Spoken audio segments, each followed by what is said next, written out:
Уважаеми читатели на електронен вестник Националист BG.com, уважаеми зрители, намираме се в най-северната част на побитите камъни.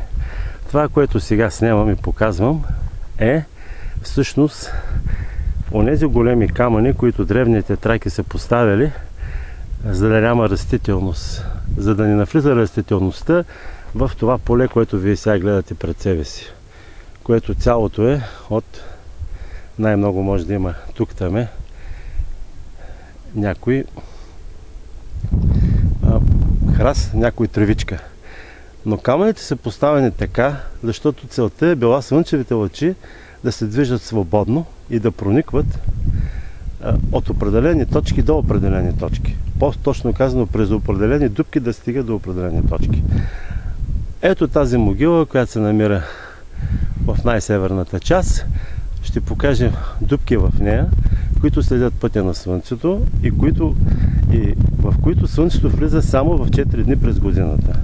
Било в деня на пролетното и лесеното равноденствие или в лятното или зимното слънцестояние.